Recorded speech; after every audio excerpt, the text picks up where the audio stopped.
Hello and welcome back to Paranormal NL Podcast. That's PNL Podcast for short, located in Newfoundland and Labrador, Canada. I'm your host and founder, Jen Noseworthy. Thank you for tuning in to UPRN, United Public Radio Network, 107.7 FM in Rawlins and 105.3 FM out on that Gulf, UPRNTalkRadio.com. Watch and listen to PNL Podcast every Tuesday at 5 p.m. Eastern with a YouTube live chat watch party with me, your host Jen, and a few BOG team members. Now, for tonight's Our Paranormal World episode on UPRN segment number 89, I've got a special guest waiting backstage from Texas and a co-host from North Carolina who I'll bring on shortly.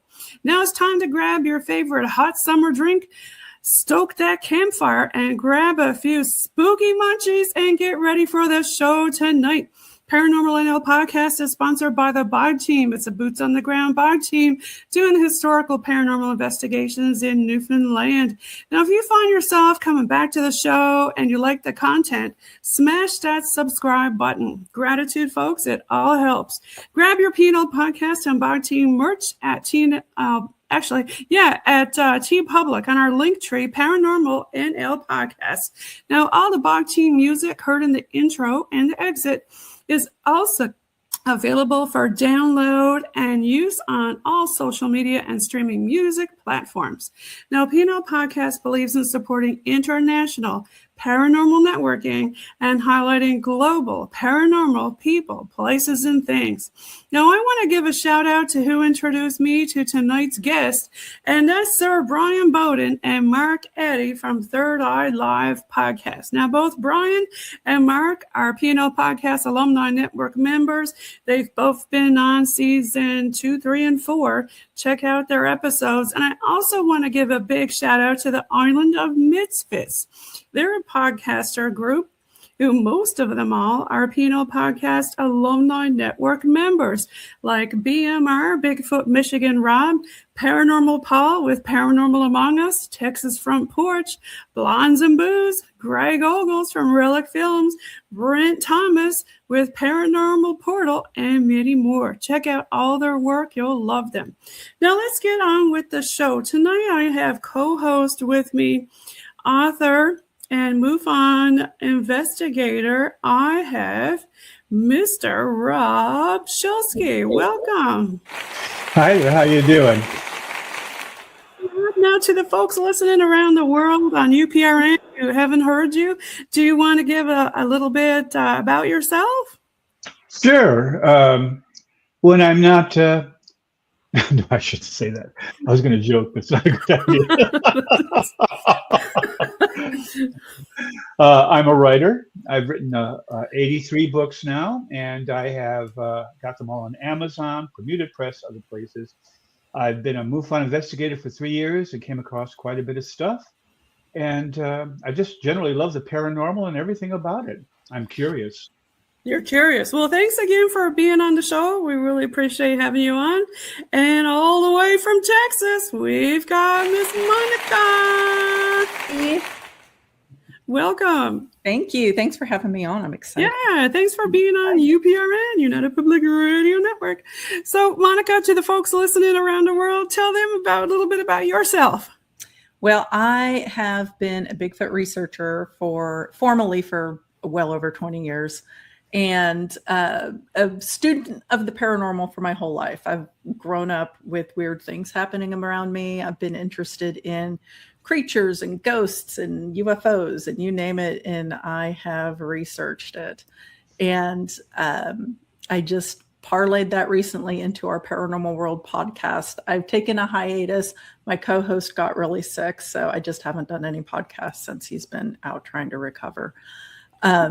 Nice. And you're also part of the Island of Misfit Toys. How did you manage to get tangled up with these folks? And it's a great crowd now, mind you. Yeah, it is. Everybody there is awesome. I love all of them. We were all introduced through a conference that we attended together. Gotcha. And Tex came over. Greg Ogles actually introduced Tex to me, told Tex, you need Mr. Moist himself. Mr. Moist, who I've known for years. He went over to Tex and said, Monica's here. I didn't know she was going to be here because I kind of dropped off the face of the earth for a little while. And he said, you need to go talk to her. So we got to talking, and it's like we'd been friends forever. And, love it. And it just took off from there. I was a guest on a few of his shows, and then he talked me into starting our Paranormal World. No, you've been a guest on BMR show quite often, right? Do you want to talk a little bit about that? Yeah, I'm a co-host with BMR on Thursday afternoons, and on Saturday nights, it's me and Brandy and Krista. We all join Rob as available, and he reads bizarre news, which is so fun because he just finds these really bizarre news articles from around the world, and we all chime in on it. It's a good time. Yeah, big shout out to Rob. Everybody loves you. And the Blondes and Booze, of course. He is great. I love Rob. We're both partners, so we always have a lot to talk about. You're talking about me, right? That's right. Now, out of all the different realms within the paranormal, because, some people don't consider Bigfoot paranormal, but there's always the woo side of it, right? And then, paranormal is not just ghosts, it's also UFOs, right, Rob? Yep, it sure is. There are even X-Files related them to UFOs. Yes, yeah. Drama lights with the Bigfoot.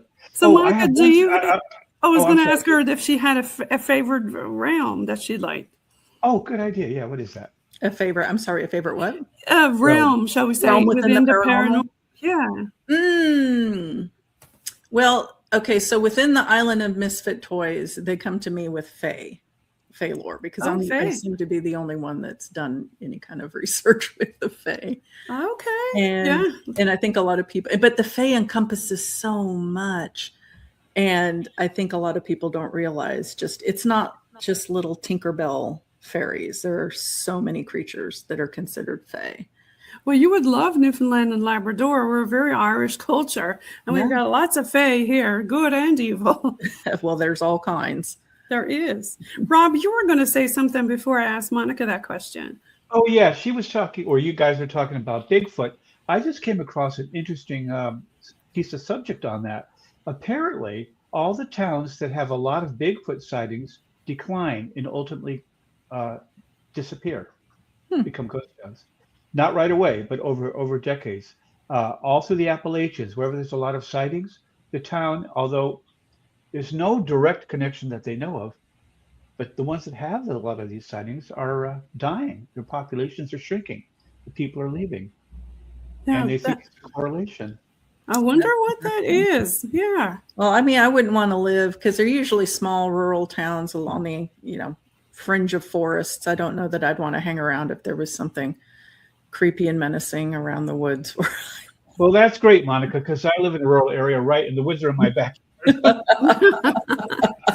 I've spent many an hour in the wood, many a days, weeks, months. Yeah. Now, if Dogman and Bigfoot were to get into a fight, who do you think would win? Bigfoot. Bigfoot? Why is that? He's bigger. But Dogman could jump and run faster, couldn't he? Or bite? Because I've seen a Dogman.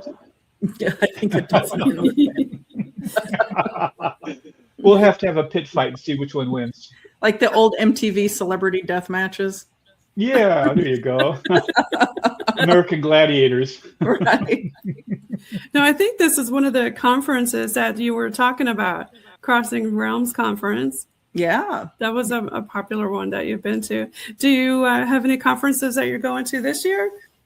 No, the one that we put on last year, the one you just showed, that was put on by the Island of Misfit Toys. So that was interesting. I wanted to do a second one, but it was a group effort and I can't get anybody to be consistent with me on doing a second one. So, that's kind of up in the air. I'd still like to continue it again. Maybe not in the same place. I think that town was. Well, it's a lot of work putting off a conference. Right? I mean, I've done it for years. I helped put on the Texas Bigfoot Conference in the beginning, like for a long time. And so I've got experience with throwing those together and, the organization behind the scenes, what a lot of people don't consider media, reaching out to the media, putting out press releases. There's a lot of stuff involved in it, right? Yeah. Yeah, lots of headaches. Now, when it comes to the paranormal stuff, do you have a spooky tale that you want to tell or something that kind of sticks out in your experience or mind? Well, I have, I've had a lot of strange encounters over the years. So if you pick a subject, I can tell you about a story that I had. How about something Bigfoot related or Dogman related? Dogman related. So I can tell you my Dogman when I saw a Dogman. Uh-oh. Because I saw it in an area that most people wouldn't think that you would see a creature like that. Right? Okay. I saw it in a very populated part of Dallas. Oh, wow. All right. Which is not obviously where you would expect to see something like that. Right. Yeah. So it was winter. It was in December for sure because there were Christmas. I remember very clearly the Christmas decorations were out. And it does get cold in Texas. Even though people think it don't, it does. Oh, we get snow and ice. Yeah. Up north. And now, I'm going to say before you keep going, you may hear my cat running around having a party in the background. So I've got cats too. Okay. Sometimes they'll jump up here and make a cameo. Yeah. So it was a winter night. It was like 11:30 at night. And I know that because I was driving to pick my daughter up from her job. Okay. And she worked on the edge of a really affluent part of Dallas, right? Big mansions with big yards. And I turned onto this street that would connect me. It was going down a major road. And I turned left to cut through this really affluent neighborhood with these big mansions and giant yards. And right as I made the turn, I hadn't even started accelerating yet. No. Okay. And I saw movement out of the corner of my eye. And these neighborhoods aren't well lit. There's like one street light every 2 blocks, maybe. And there just happened to be a street light, maybe, I don't know, I'm really bad with distance, maybe 10 yards, 15 yards away from me as I made the turn. Anyway, I caught the movement and sorry, that's my cat. He threw something on the floor. Like they we're in us we're in an affluent neighborhood, someplace where you wouldn't even think Dogman was there. Yeah. And I thought it was because it was low to the ground. It was moving like at a pretty steady clip. And I was thinking that it was like somebody's dog got out and it was running towards the road, the direction I was going. So I didn't really accelerate. I was like, oh, poor thing, because it was a really busy road that I came off of. And I was really hoping that, it wouldn't go in that direction. Right. And so, I'm sitting there and then it must have noticed me and it turns and it starts coming towards my car rather. Oh, that's what you don't want to happen. Right. And I'm still thinking it's a dog. Right. And I'm kind of watching it like out of the corner of my eye and I see it moves and it starts coming towards me. Well, all of a sudden, and this is the weirdest part, the whole thing's weird, but this is, the part that I don't hear a lot of people talk about is I suddenly got like this overwhelming sensation, like feeling of like danger, dread. I just, and it was like, your third sense kind of kicked in. Yeah, like sixth sense, flight for sure, fight or flight. But I still think it's a dog. There's no reason for me to be having this. Okay. And it's like the head, and it's just like waves crashing on me. Like I can't get, like I'm in danger. I get like freaking out. This really evil feeling comes on me, and I'm turned to look, and the thing's coming at me. It's starting to kind of bound, like hop. And then it's jumping higher, which is weird. I'm like, what in the world? And it jumps up and lands down maybe 10 feet from my passenger window. And it lands in, I used to call it a runner stance, like when you'd start, but it's like a superhero stance, like one arm up and one arm like down. It landed like that. And then it started to stand up. It didn't stand up all the way. And then it crouched back down. And I'm still like, your mouth is hanging open. I haven't hit the gas. I still got this really, my mouth horrible feeling coming over me. Right. And now I'm realizing why I have a horrible feeling coming over me. And it crouches its neck down. It kind of extends it out and just watches my car roll by. Like it's looking in the passenger window, watching my car roll by. And I snap out of it because I was stunned, to say the least. And I floor it, just hit the gas. I was going to say, Yeah. And I tore down that street. I tore through every stop sign, and I was so scared because it's a really dark street. And I was convinced that it, because you're not supposed to run. Fight or, predator prey response. I'm thinking at any moment, I'm going to feel this thing jump on the back of my car. Right. And they're going to find my car with all the windows broken out. There's going to be blood everywhere. Nobody's going to know what the heck happened to me. And I'm afraid to look in the rearview mirror because I don't want to see what I think is coming. Well, because you hear stories all the time where they follow you home. Right. Right. Yeah. Yeah. And I remember getting to my daughter's work, which is at the end of this street. This little shortcut street opens up onto another pretty major street, but it's like 11:30 at night. There's not a lot of traffic. So I pull into the parking lot where she works and I back in. So I'm looking at the street I just came out of. And I think I'm going to see this freaking werewolf looking thing, come out of the dark and come running towards my, I don't know. I mean, I'm scared. And she finally comes out of work, gets in the car, and I debated like driving back down that road to see if I could see it again. But then to see what it was, but to see like somebody else sees it, like But then I was like, if I didn't want that same feeling. I didn't want that evil, weird feeling coming on me. Yeah, and I didn't want to subject my daughter to that. As much as I want. Now, I've seen a coy wolf in Texas one time, and that thing had no fear. I mean, it was really, really early in the morning, had to go to work early, had to be there at like 6. So, on the road early, a bit of mist and stuff, and tall grass on both sides, and look up and he's just there stopped with his head down, like ready to pounce. I'm like, okay, what do I do? So I just stopped the car and We just kind of lock eyes and look at each other for a bit, and then he just walks off in the grass. Yeah. Nonchalantly. And I'm Right. like, okay, bye. Right. So what just happened? And I knew it wasn't a normal coyote. It was huge. And it wasn't like a tiny fox or anything. So it just makes your mind wonder, like, what the heck was that? Well, I mean, I know what it looked like, and But yours was a little bit strange on 2 legs and jumping like that, right? Yeah. I mean, when I first saw it, it was low, like I said, it was low to the ground. It was on all, it had to have been on all fours. I thought it was a dog. Now in Texas, they talk about chupacabra. Have you ever had people talk about that? No. Yeah. No, what do you think, Rob? I was just wondering if that was a chupacabra. Which one? The one she was seeing in Texas, picking up her daughter in Dallas. Oh no, I don't think that was a chupacabra. No, it was not a chupacabra. Yours was bigger. Yeah. Chupacabra is smaller, right? Well, there's the blue dog chupacabra, and then there's the traditional Puerto Rican actual chupacabra.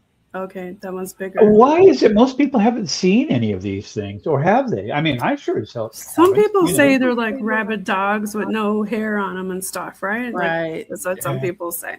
Yeah, I mean, well, the blue dogs, yeah, and they look like black dogs with no hair to me. Right. That's what they do. Look they like. inhabit certain areas? I mean, like, is it more mostly South Texas, like kind of like where you were, Jen, is where a lot of those. Yes. Like South and South Central Texas, I would say, is where you get most of those reports.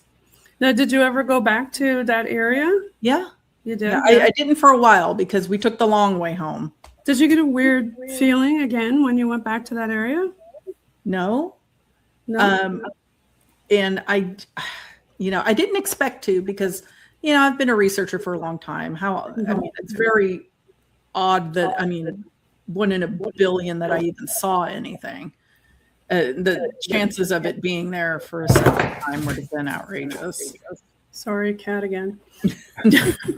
What's it doing? Demolishing the house? I don't know what's going on. They're both having a party. My husband's supposed to be babysitting, but it's not working out very well. Not working. Yeah. No. What kind of pets do you have, Monica?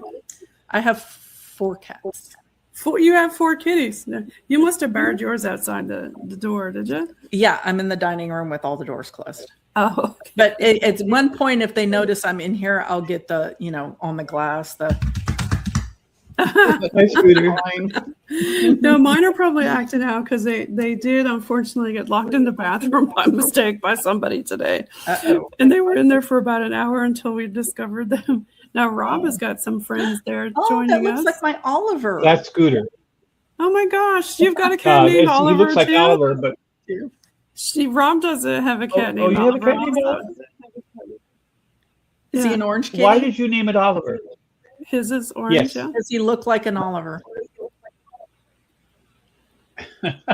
Interesting. Like short, 4-legged, and orange. Yeah. Well, I looked at him and I was like, "You're an Oliver. You're Oliver." He wandered onto my porch when he was just a little kid, and he was probably like 2 months old. He knew where to go. He said, "This is the house. This is it." She's putting off cat lady vibes. I'm gonna go there. No, I like looking in the background at people's stuff too. What do you got there? A ghost with ears? Which one? This? Yeah. My disco ghost? Disco ghost. I love it. And his pet disco cat. Disco cat. Yeah. It's hard to tell, but yeah. Oh, yeah, nice. I love it. Sparkle kitty. Yeah, the 3 of us like that. We're all cat people. My ghost, my painting. That's a cat statue in front of it. Okay. A little Dia de los Muertos.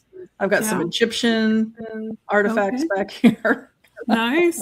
Love it. Oh, I do too, including a cat. My skull with the crown. Okay. Yeah. Now, did you paint that painting? Yeah. Did you? That one? Yeah. Or that one? No, I didn't do. I'm not that talented.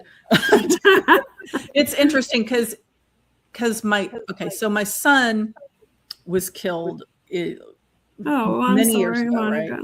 Wow. And the leading up to his death, though, I've never painted before in my life, and I had this overwhelming urge to paint, and I would have in my mind what I'd try to paint. Of course, it's not going to be great because I'd never painted before in my life, but no matter what I'd sit down to do, I would paint these tunnels. right? Because the cat, there's a cat figure in front of it. There's no cat Right. in the middle of that one. And I had, by the time he ended up passing, I had probably 10 paintings of these tunnels. And I was like, I don't know why I'm painting these Is he trying to show you maybe where he is? No, it was before he died. Oh my gosh. Yeah. Oh, and it was very sudden, like it was an accident. So he, it's not like he was ill and I was in the back of my mind thinking, Do you think you foreshadowed this? I think with all those paintings? Yeah. I think some part of me was, new, Yeah. And I believe in Akashic records. I think that on some level. Did you want to talk about the Akashic records, Rob? Or? Actually, I kind of want to know how old your son was when he passed. He was 17. He was a month before his 18th birthday. Yeah. Oh my gosh. Yeah, he was crossing the street and this lady blew through a red light and got him in the crosswalk. Wow. Now I'm so sorry. Akashic records. Is it Akashic or Akashic? I've never been able to. I am actually not quite sure how to pronounce it right. Akashic. And do you believe they're in the collective subconscious like Carl Jung did, or do you believe they're like in some chamber underneath the pyramids or Sphinx or somewhere? I don't know that there is any physical place for it, like underneath the yeah, because some people think it is. I hear people say it's a metaphysical place that you could visit, kind of like a library that people get to visit. I think that it's likely another dimension, for lack of a better word. I think it's more in depth than just, it's another dimension. And I also believe in stacked dimension.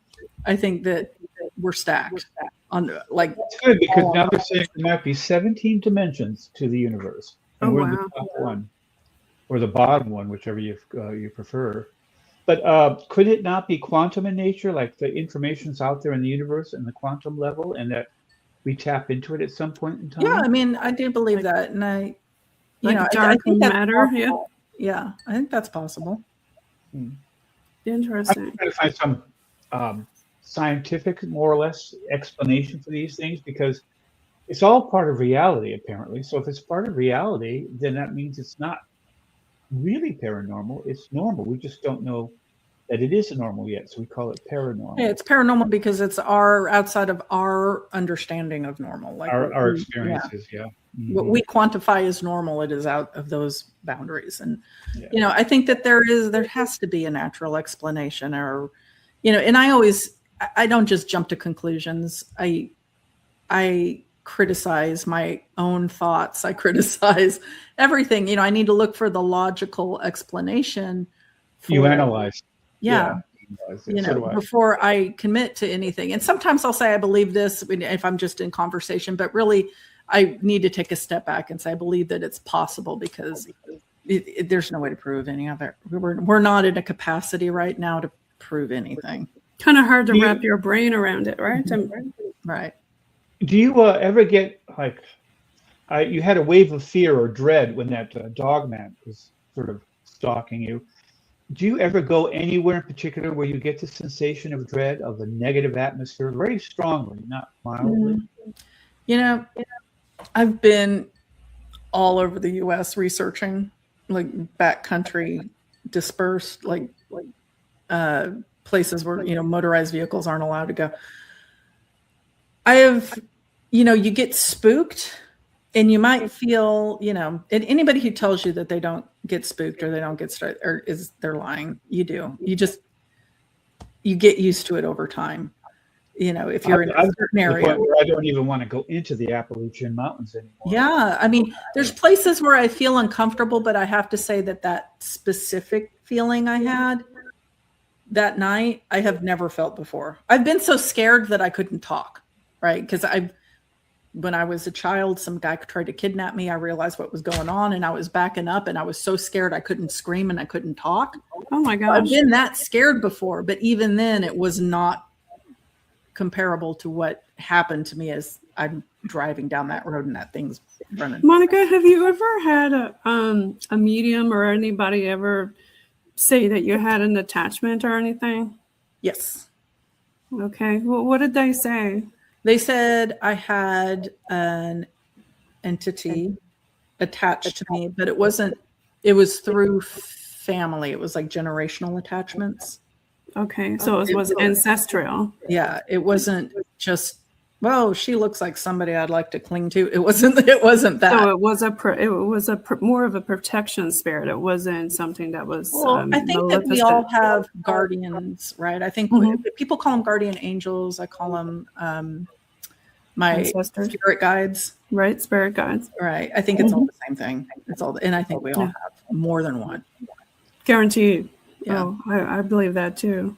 What do you think, Rob? Do you believe in that? I'm kind of torn because in the 80s, that was very big, spirit guides. And the spirit guides were always Native Americans. I don't know why. I don't think there's enough Native Americans to go around for all the people. It just sounds cool. I think that's what a lot of that was. Yeah, I think so too. But I do feel guided. I'm not sure I'd call them spirit guides. Maybe people who've passed before me who have been helped me along the way at certain points in time. Sometimes I feel a presence very strongly, and other times nothing at all when I really want to, you know.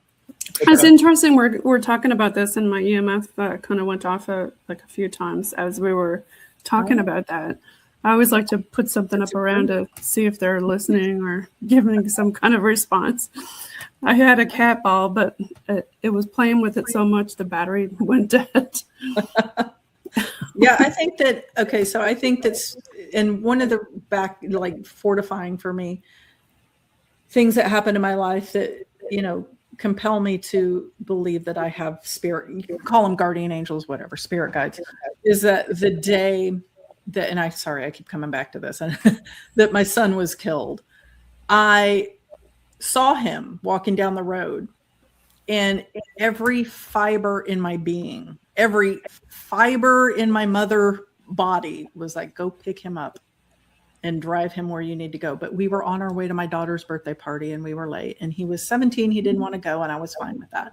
So he was walking to his friend's house, and I was like, oh, I'm just being an overprotective mother. I need to stop, you know, but it was just something in you was trying to get you to, yeah. And even before that, maybe 6 months before that, so a year prior, my father had passed away.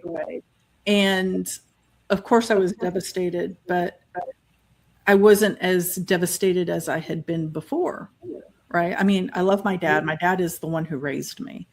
And it was obviously sad, but I was like, wow, you know, it didn't impact me the way I thought, you know, previous deaths had impacted me. And I was like, I wonder, you know, that's really curious. I wonder why. And, you know, about 6 months before, this is really weird, I was debating whether or not, because my son, you know, had his permit and he was getting ready to get his license. And I don't know why kids these days aren't like we were and just want to run out and get the minute they turn 16. But none of my children did that. But I was like, oh, I should get him a car. So, you know, once he gets his driver's license, he can have the car. And I was like, oh, I don't know. You know, he's kind of irresponsible. I don't know if he's even going to get his driver's license. You know, I was thinking that in my dad's voice, like in my mind, I heard my dad say, get that boy off the street. Really? Yeah. And that was really weird. And I was thinking, okay, like, you know, I'm ignoring all of this input that's coming towards me. That's, you know, stop and pick him up. And, you know, 6 months prior to that, my father's in my mind saying, get the boy off the street, get that boy off the street. I mean, it was the clearest thought. And it was my dad's voice just out of the blue, get that boy off the street. So you had a lot of signs beforehand. Yeah, but I did. You know, hindsight's 20/20. That's right. Yeah. You know, at the time I'm like, oh, that's weird. If you'd only known, right? Right. I got to ask you, because it happened to me twice. After someone you love passes, did you ever have a dream shortly afterwards that was very, very real, where it was kind of almost like a goodbye scenario to them? I was told once by someone, after my father died, they said, he will come and visit you, but only once. And it happened with my mother when she passed. And sure as heck, it happened with my father too. It was very real. I could feel the fabric of his clothing. I was hugging him, and I said to him, Dad, I love you. And he goes, I love you too. And I go, but you're dead. And he goes, maybe I am. And that was the dream. But he was in his recliner. But it was so realistic. I could smell the clothing. I could smell, I could feel it. Usually my dreams aren't that realistic. I can get color, but not like that. And it happened with my mother and my father. So did it happen with your son, if it's not too personal a question? No.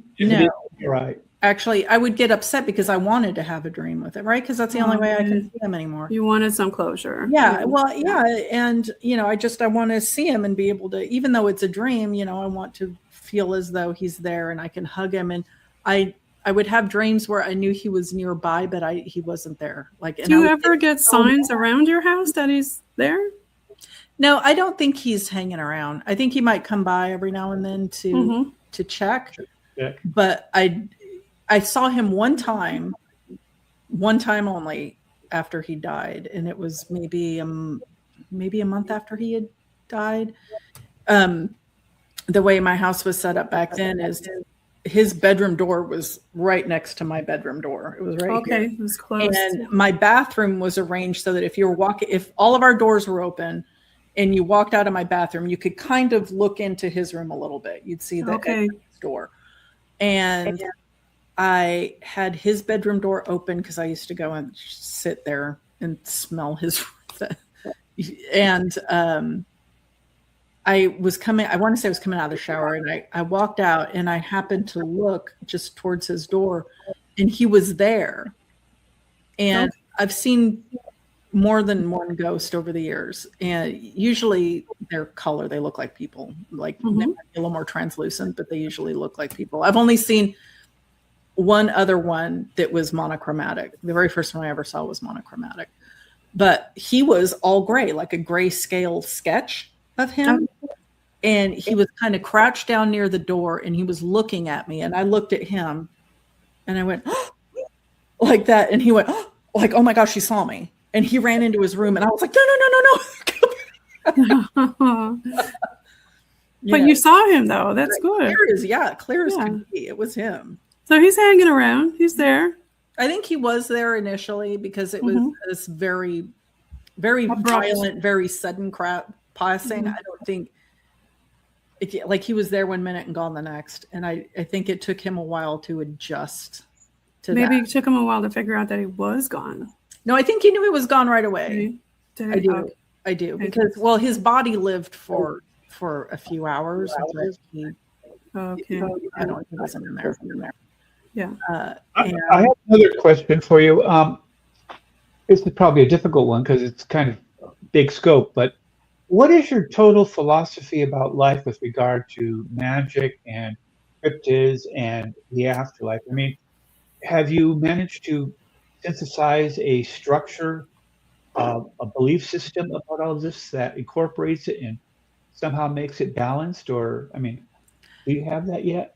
Well, I think that everything in this realm, everything in this world is vibrational, right? Everything you can see different things if you're vibrating at the right energy. Frequency, frequency. Yeah.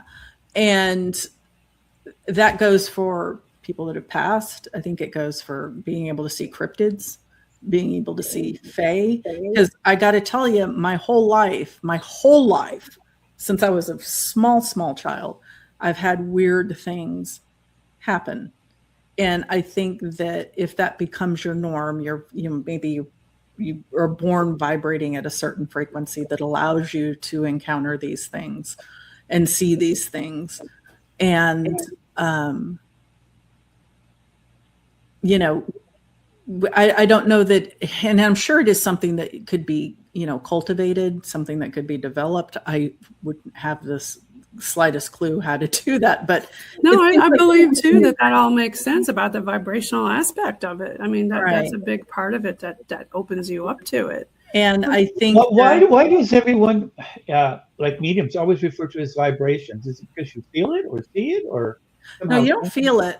You don't feel it. I think it's just, you don't realize that your thoughts and your energy are just in tune with this certain frequency. Like you're like when you meditate, you get to a certain brain frequency wave. Yeah. Like a certain brain vibration. And I think that some people can achieve that just naturally, just through in conscious state. Yeah. Well, string theory supports you. String theory says everything is made up of particles. They're actually small loops of vibrating energy, and how they vibrate determines what kind of particles they are. And if that's the case, then your whole body is made up of vibrating objects. And if they're in resonance, maybe that's why you can experience. Well, we're 70% water, right? We're going to vibrate. Yeah, we're not solid. We seem solid, but we're not. It's like everything on the planet seems nothing solid, is but solid. it's actually nothing is solid. We're all ghosts. Did you know that? You could put your hand through your desk if it weren't for the strong nuclear reaction that repels your atoms in your hand to that of the desk. But if that nuclear wasn't there, you could put your hand right through that desk. Everything.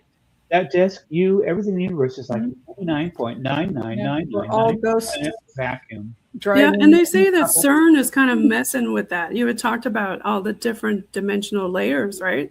I mean, they're doing all this weird stuff with dark matter. Who knows how that is actually affecting everything? CERN freaks me out. It is freaky, right? Yeah. Yeah. Now, you said you had some Fae stories. Did you want to talk about some of your Fae experiences? So really the only one that is, in my opinion, like clearly straightforward Fae, was a time I was researching out in East Texas. I had taken a group of people out on an investigation, and we were camping at this little tiny campground that I keep to myself because it's really a very small one, and it doesn't fail me. Like there's always something weird going on there. I had a phantom car roll up on me there. No.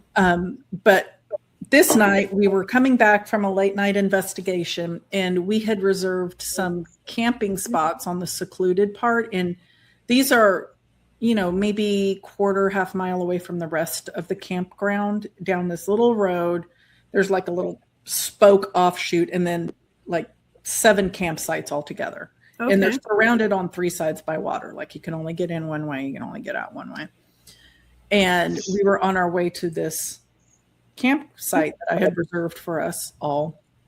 And as we're driving by, I see movement, right, in the grass. And it was shorter grass. I think they had mowed down a little bit, but then it was taller, and then the forest line started. And I see movement. I'm thinking armadillo. Right, what you normally see in East Texas, armadillos everywhere. And I look, and there's this little creature, and it was a gnome. It was a gnome. It was maybe max 24 inches high.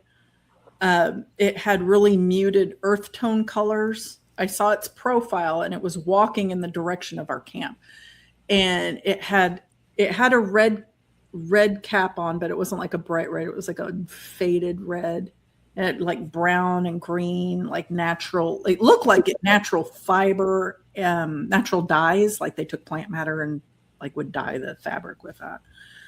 And it was just walking, and it didn't look friendly. I wasn't getting a super friendly vibe off of it, and it didn't acknowledge that we were driving by. And I didn't want it to know that I saw it. And why didn't you want to know? Because I don't trust Faye. I just wasn't getting that can be real off of it. And it was walking very purposefully towards in the direction anyway of our campground. And I leaned forward because I was in the back of a truck. Right. It was an extended cab truck, and I was in the back, and the 2 ladies were up front talking, and I leaned forward. I was like, do you see that? Do you see that? And of course she's, the driver is just going along. She's not paying attention whatsoever. She doesn't look out the window. And they were both like, we didn't see anything. There's, they did like barely paid any attention to me. And I was like, nah. And so we get to camp, and the first campsite you come to once you get into our little area, I'm the first campsite you would happen upon if you were coming into camp. And I was camping out of my SUV at the time, and I just remember thinking, God, please let me go to sleep immediately and let me not have to wake up in the middle of the night and go to the bathroom, because I didn't want to wake up to that, because it was a really scary little face, like from what I could see from the profile. And I'm sorry, was it at daytime that you saw it, or at night? This was at night. This was very early, and it was like 2 a.m. Oh. And the moon must have been out, because I remember there was light. And I just remember thinking, I don't want to wake up. And I don't want to wake up and have to use because you had to walk down that road to get to the facilities. I don't know.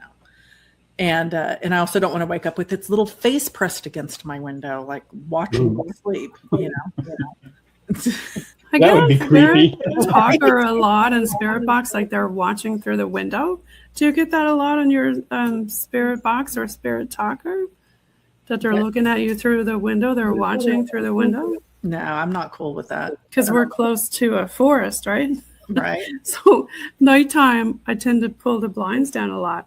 And I wonder, is that why humans do that? Because they feel like somebody's watching? That's why you do it in Appalachia, right? Yeah. I was going to say, in Appalachia, they close it and they paint their porches blue. Oh, I painted my porch blue. Now, why is the blue? Tell me on the roof of my porch. Yeah. Why the blue? I have no idea. Because spirits can't cross water. Is that what it is? But they can use it for energy, though, which is interesting. They use what for energy? They think that the Haints can't cross the Haints can't cross the water to get into the house. They're trying to keep them out. Oh, okay. Oh, yeah. I haven't heard that before, that they couldn't cross it.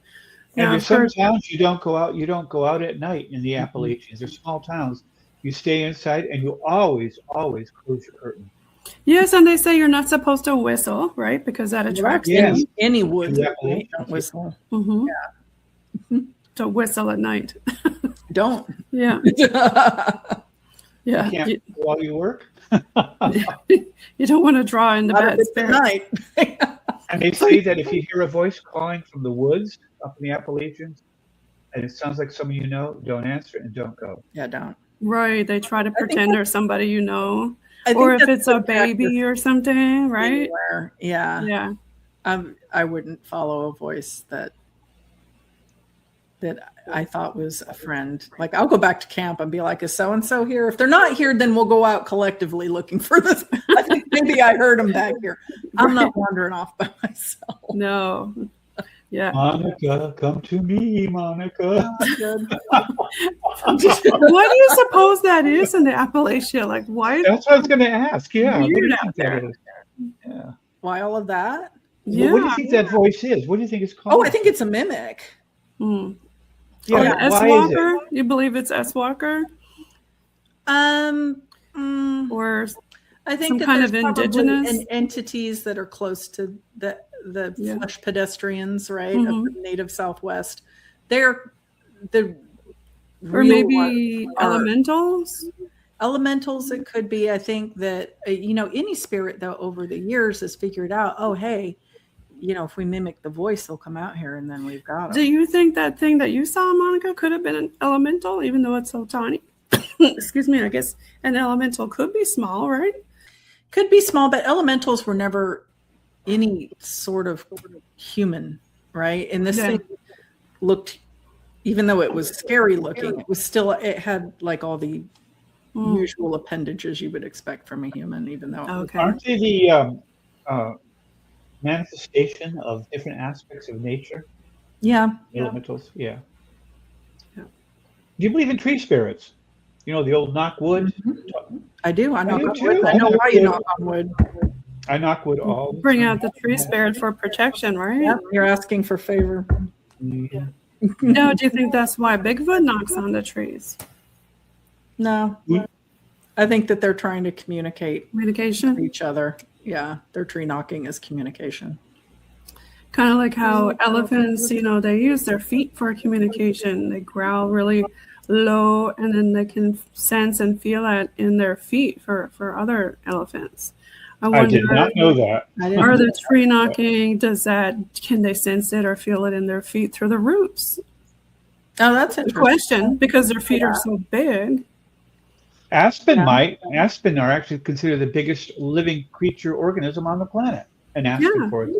It's all interconnected. Yeah, they have like really big roots and interconnections. I just makes you wonder how interconnected are all the trees, because I've heard spirits say we travel through the trees. So I wonder, I mean, with science, we're always picking on the physical aspects of things, and we examine it under a microscope or through a telescope. It's almost like we're looking at little Lego blocks. Yeah. We see the big picture that the Lego blocks make. We're just so busy concentrating on the individual blocks, the makeup of it, rather than the totality. Right. It makes you wonder.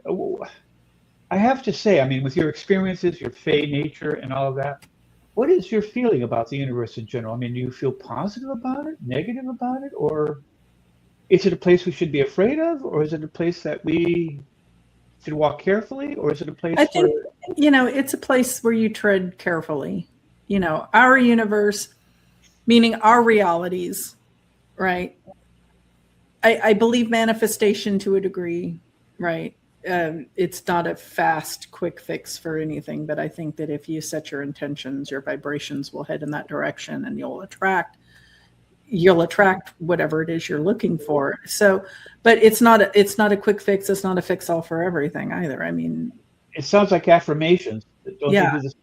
Yeah. Well, I mean, bad things happen to good people. The universe is a place that needs to be tread lightly, and I wouldn't be surprised if at the end of it all, I find out this is purgatory. I wondered about that. You never know. I wonder if maybe we were in hell. If you think about I don't think it's, if we're on one of the surface layers of hell, if it's hell. Well, there are so many layers, right? Yeah, you never know. Yeah. I don't know. I mean, when you think about it, I mean, everything in the world has to eat something else. Life doesn't survive unless it destroys other life. Suns go nova, suns go supernova, hypernova. There's cosmic ray bursts, there's super giant. Let's hope our sun doesn't go supernova soon, because it's been having a lot of CMEs and weird stuff coming out of it, right? Well, it's the high maximum through period. cycles. Yeah. Cycle. Let's hope. Do you guys want to give a shout out? I want to thank both of you again for being on the show tonight. I really appreciate having you both back on. Do you want to give a shout out on where people can find you? You want to start, Monica? Sure. You can find my shorts, and I do talk about the Fae quite a bit in them, as well as my previous episodes of my podcast on YouTube. And if you just go into the search bar and you type in Monica's Paranormal World, so the name of the podcast is Our Paranormal World, but that was taken. So, and I have it up here on the banner for y'all. So in case you don't have it, you can grab it from the banner. How about you, Rob? Well, first I'd like to say that, Monica, you're one of the most well-spoken guests we've had, and very clear. And I really enjoyed talking to you for that reason. I really have. I learned a lot. And Jen, I learned a lot from you. I didn't know that about elephants, for instance. Yeah. Really? Oh, yeah. I've got all kinds of weird facts you don't know. Especially about animals. Well, why do you know so much about animals? I love animals. I always have. Yeah, it's just one of my passions. That's awesome. Just like our cat passion, right? Right. Yeah. I found out my neighbor across the street has 10 cats. Oh, wow. Wow. Yeah. Well, I have 14, so there you go. But okay. Yeah, you can just get my books on Amazon, Permuted Press, Simon & Schuster. But again, you didn't get to mention your little cattery thing on the go here. Your what did we call this? Your UFO cats? Yeah, that's actually what you're looking at, Monica, is my backyard. I have I love it. I've seen those before. And they come from a cattery up on the deck, so they can go through the door in the back, go into the cattery, or go down into these tunnels to the woods. Oh. Yeah, so cute, your kitties get to experience the woods. I wonder, have your cats ever seen anything weird in the woods that they can tell you about? I had a cat staring at the wall above my chair last night for the longest time. Oh, you never know. I'd had to kiss a cat that would hiss in the dark, sleep on my legs, wake up in the middle of the night in a dark room. I'm like, what? And it just starts hissing at nothing. Oh, that's horrible. That's horrible. That is horrible. Because then your mind starts to think, what is it looking at? Right? Stop. So, Rob, do you want to give a shout out on where people can find your stuff? Sure. They can find me at Amazon.com or Simon Schuster or Permuted Press, or just Google my name on the internet. I'm probably like Monica. By the way, Monica, do you write any books? I do. I'm an avid reader. No, but do you write them? Because I'd like to read some of your books. I'm in the process of making a book. Oh, yay. Yeah, I'm in the process of writing a book, but it's fiction. Can't wait. Yeah, folklore. Folklore. Okay, that's going to be good. Everybody check out Monica's book when it comes out soon. Yeah, we'll have to drop you a line and let you know when it comes out. Thank you both again for being on Paranormal NL Podcast and UPRN, United Public Radio Network, 107.7 FM in Rawlins and 105.3 FM on Deck Golf. So everybody check out Monica's Paranormal World and Rob Shelsky. So thanks again, folks, for being on. We're going to leave you with a little bit of Bog Team music. Maybe how about some peppy female pop music that I had in earlier. Here we go.